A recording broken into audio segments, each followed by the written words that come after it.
afterload refers to the pressure that resists the flow of blood into the arteries. High blood pressure will increase afterload.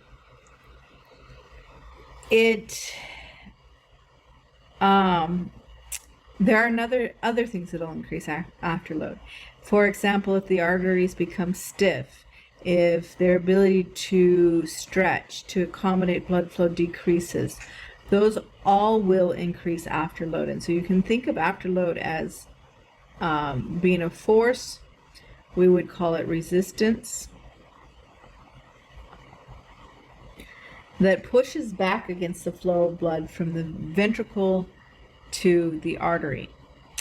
The afterload is sometimes elevated due to pathological conditions, but sometimes it's intentionally elevated by, say, the sympathetic nervous system, which can increase afterload by vasoconstriction of arterioles system-wide, systemically. So it would be large organ systems experiencing this vasoconstriction. The skin, for example, together with the smooth muscles of the viscera, we get this vasoconstriction that would increase dramatically the resistance to blood flow throughout the systemic circulation, which in turn would affect the flow of, the resistance of flow to, or blood toward the flow, or to flow.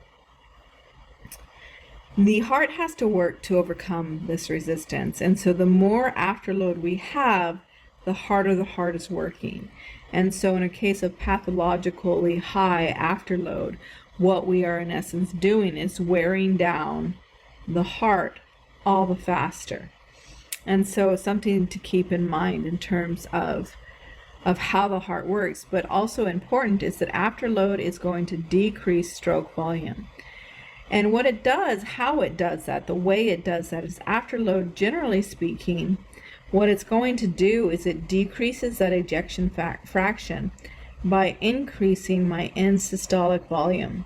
If my muscles can't get the blood out, then more volume stays in my ventricles and systolic volume goes up. And so you remember the relationship between stroke volume and end systolic volume. That is going to lower total amount of blood being ejected from the heart at any given time.